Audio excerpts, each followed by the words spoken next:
ulfani qabda moo qabdati ma ta dura yaada kee bitattiam takka farratti jechuudha dibbeen tiyya aduu kaayaan feetu ni oobiti eenyuyyuu jireenya biyyan baa kana keessatti yoo rakkattee dhukkubsatte sani siin jedha kana bareechisii beek sagalee ol baasnaa maali ol baasnaa waan barbaadan ol baasa ani jechuun miidiyaa kanarratti dubbachuus hin barbaadu miidiyaa kanarratti yeroo baay'ee jechuun adawwii baay'ee qaba osoo rakkachuu midhaan fedhetee akka deengata sani tokko duniyaa kanarraa galuu barbaada. Adawwiin daree isaa fudhatti mootummaa biyya bulchuun taane adawwii maal qabde rabbi no maambe no anaatu beeka maambe maambe janiin ila dhaggeessanii masin waan kanarraa iyyoo son ta'e wanni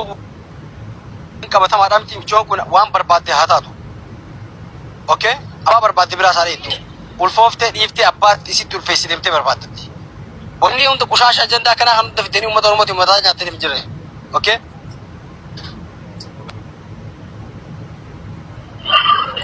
Tomi bayan amma zubala kana deemaati buru bayana kami zubala tani miyo amma jechu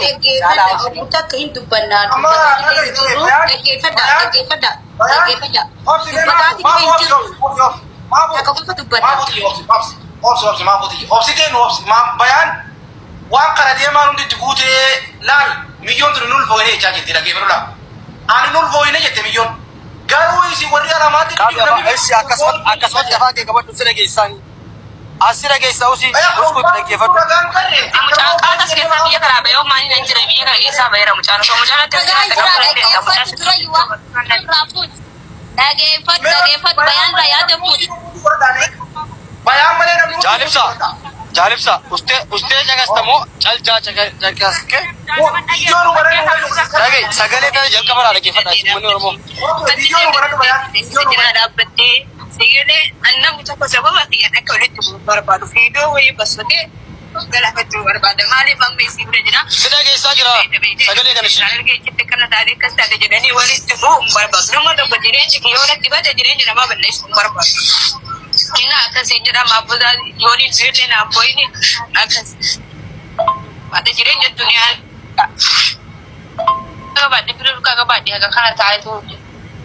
dhaggeeffadha sirriitti jagasaa shi wallahi maafu ani jiraachuun barbaadu wallahi waan baay'eellee taasifamee waan baay'eellee argattillee numa beektaa tureedha hanga ammaa numa rakkadhaa rakkoo bannaa dabalatee jirti waan ta'eef maafu wallahi kunoo jechuudha sagalee xiyyeetana yaadannoo godhadhu jiraachuun barbaadu maaliif namaaf namoo dhibbuusuun barbaadu ani viidiyoo waraabee tasgabbiidhaan viidiyoo dhiyeessanitti jechuudha silkii dhiyeessee du'uu barbaada jireenya duniyaa nageera bakka ani koobar sanii miti barra amma dubbii birriitti bala osoo birriin jiraate teessaa kantii kana wanta akka haa taa'e wajjin bo'oon jiru dhagee osoo birrii bishaan firqa qabaadha dhagee qoricha sana biteetti kan inni xaataa kana firraa bitee sana booddee wanti sii boocisu wayin jiru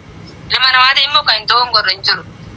dhabii birriitiif sadarkaa kana dhugaarti malee si osoo birriin jiraatan osoo biyya kana maa dalagaa qabaadhe firii firqa qabaadhe haga kana taa'e bo'oon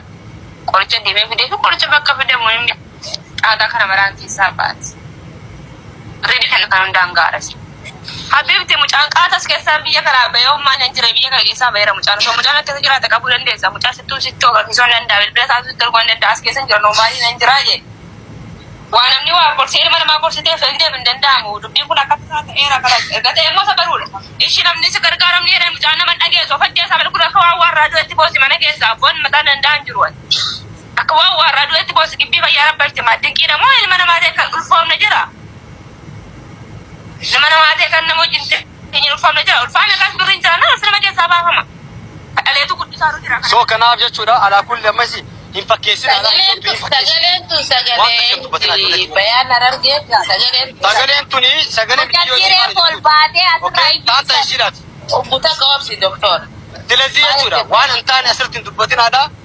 isii amala isii arkee jira hin fakkeessiti mucattiini hin fakkeessiti inshaallah abbaan barbaade fudhee isii hanga hin jiru Mujaro malte ni jengi tokko caalaa nure